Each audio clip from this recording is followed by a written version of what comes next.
questions so far? Who played this? I can't play, so there you go. She's a piano norm. It's a big piano in the background here, and then in this cabinet here, I'll take the covers off and then we can have a little look. So this is our pipe cushion chest or our blow cabinet. And we'll just start with this one. So in this side here, there's actually a rank of pipes away at the moment, the Vox Humana, which are getting rebuilt, which is really nice. In here we've got 196 pipes.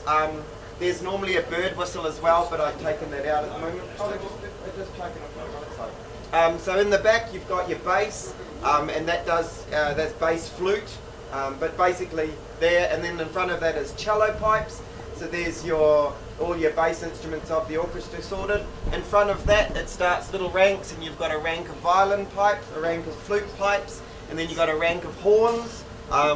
We are the only ones in the world with brass original Wurlitzer horns, and then in front of that sits Vox Humana. Now the Vox Humana and the wooden xylophone on this side, when this instrument was built, they were special ordered and it cost an extra £1,000. So in the day, that's a hell of a lot of money to add to the instrument. So yeah, we're pretty privileged that we've got a Model K because it just showed it was more expensive of all of them. So that's on this cabinet. And this cabinet here this is our percussion side of everything. So in the front you've got your cathedral chimes, which is those ones. And then behind that you've got your xylophone. Along the bottom you've got glockenspiel on the other side, which they also called orchestral bells, because that's your metallic bell. You've got castanets, if I can find the castanets one. Here's that one. Pedal, that's a pedal. Yeah. That's your castanets. Your bells is that one. That's your xylophone. And then in the back you've got big drums. You've got your bass drum, which is that guy. You've got a little triangle. You've got horse trots. You've got a steamboat whistle. You've got tambourine, castanets, single tap or tom-tom is what they called them, and you've also got your big fire gong. Did we do that one? Crash. This one? No, that one doesn't work.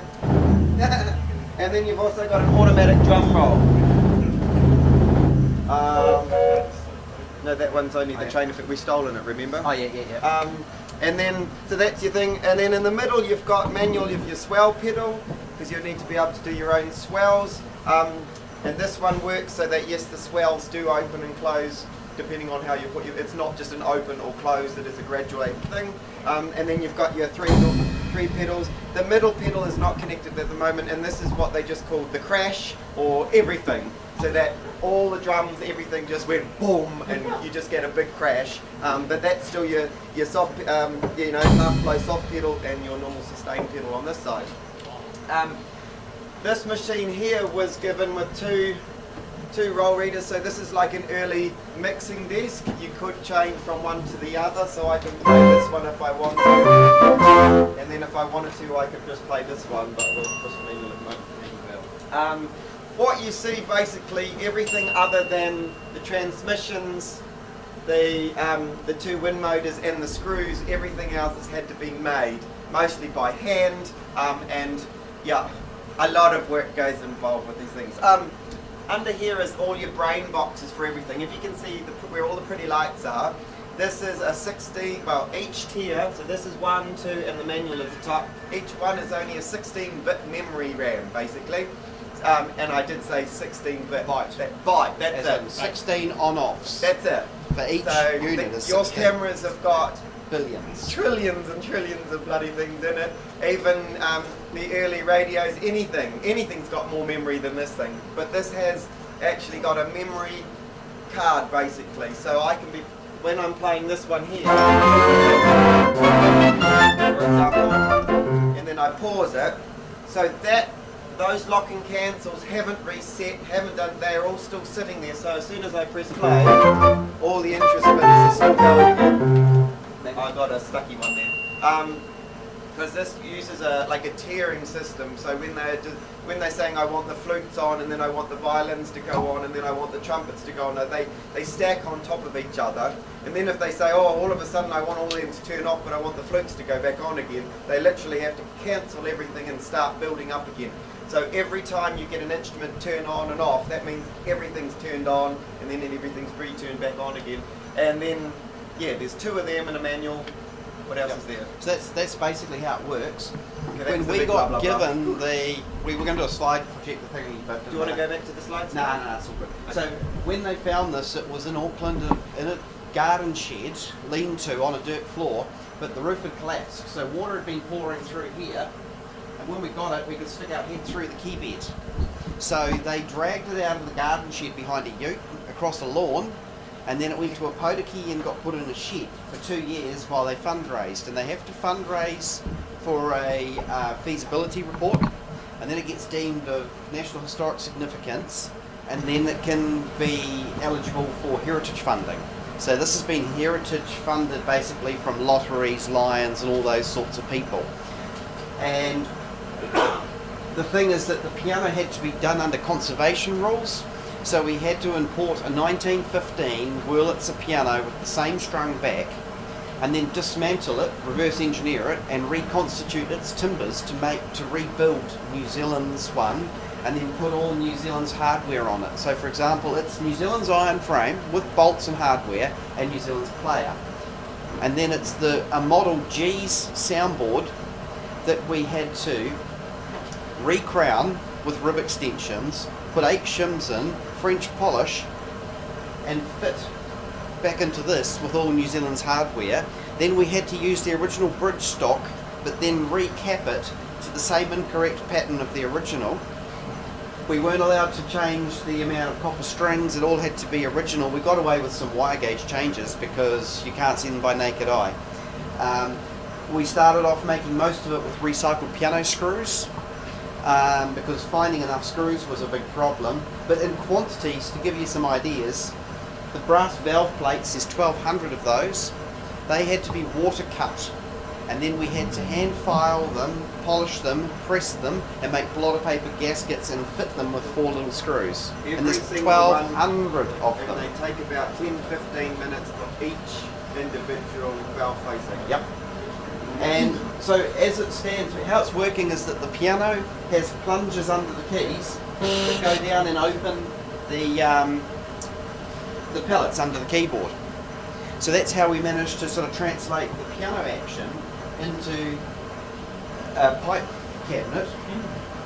And so in order to do that, the player action has fingers in behind here that are pushing down on the fronts of the keys.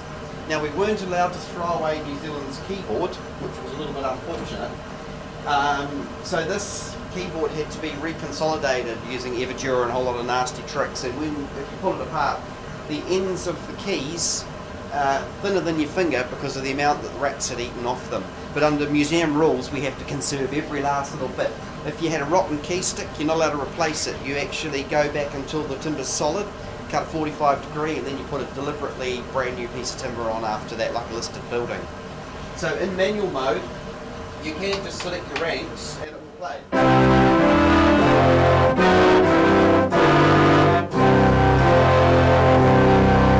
So now you can, at the moment the top keyboard's not connected, you can choose what you want to play off by turning the coupler on and off buttons, and you can use both keyboards. What the organists found difficult was because it doesn't have a conventional pedal board on the floor, you can't do any decent organ arrangements on it.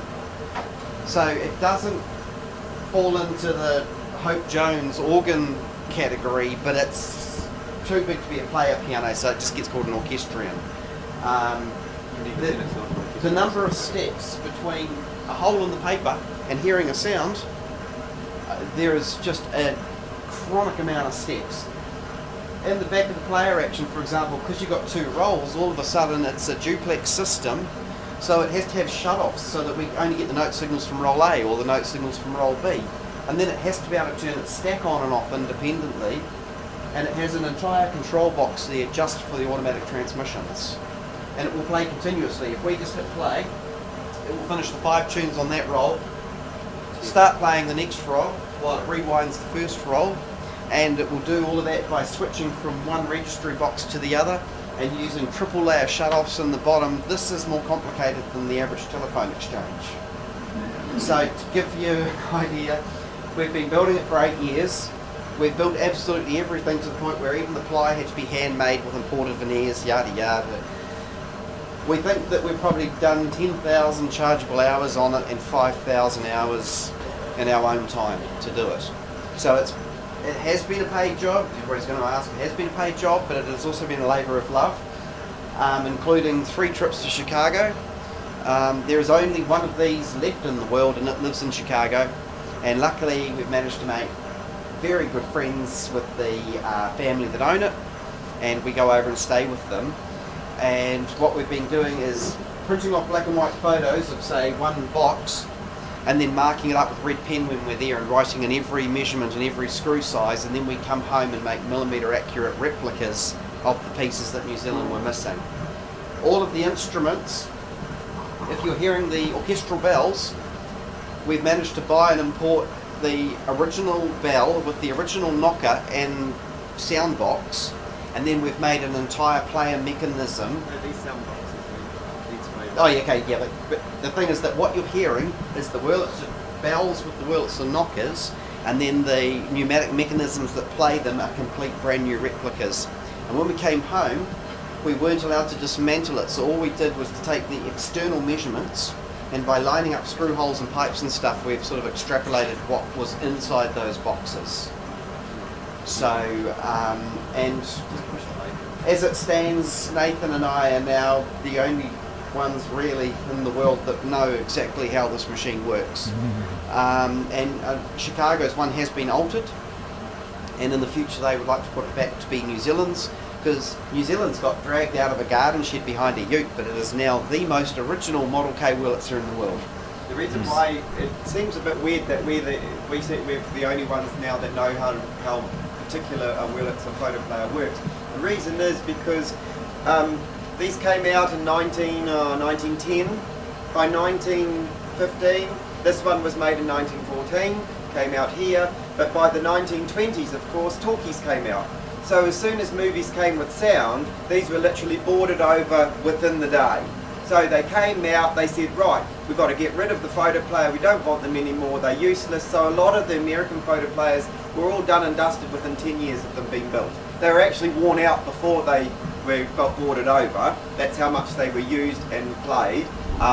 So these particular big models and stuff, there were very little made of. There was 290 something of this particular model made, only the 2 survived. Everybody else, they were either burnt, they were sold, chopped up for firewood, or their instruments were sold up and down the country. Like for example, New Zealand's one, there was nothing left because, well, this was given away. So when the Auckland Theatre were finished with this, they were like, well, what do we do with this big clunky thing? Nobody wants it anymore. You can't get rolls for them. What are we going to do? And now everybody wants to listen to, just the soundtracks that come with the movie. So literally, the person who got it, he was like, well, I'll just take it for you. And they go, good, got rid of it. And that's what 90-something% of all over the world, all the big orchestrations, all of the photo players were all done away with. It went out of fashion. And all the big rebuilders in America, you see at the time, well, they weren't rebuilding them, of course, because they had been thrown away. So they were busy rebuilding player pianos and general household items and all the smaller models. So even the big American rebuilders, when I had questions for registry boxes and stuff, they couldn't answer it. And the reason why we got dumped with at the 11th hour said, oh, I think you guys in New Zealand should build them because you'll know what's in them. The biggest reason is because they didn't know how to build them, and all of them had been lost. So even the big rebuilders like Art Reblitz, they were like, we've never worked on one. We know what the smaller models are, and as we know, like smaller models are nothing like the big models. Whether or not they're an upright or a grand, there's something completely different end of the thing. Anyway. Chicago's one was in the theatre, and they actually built the stage over the front of it because they couldn't be bothered moving it. So it wasn't until they renovated the theatre in 1983 that they pulled the sarking off the front of the stage and went, holy shit, there's a photo player behind there. And that's there's how probably they got more these. in there, but nobody knows where any of them Yeah, are gone. so that's how that one. But should we play the other one for a bit? Where was this originally? Was it the city? The Strand, Queen Strand. Street, Auckland. Strand. Yeah. Are you going to leave those covers off? Yeah. Yeah. That'd be good. So, you're right. What's the intended destination for this thing? Up here. It's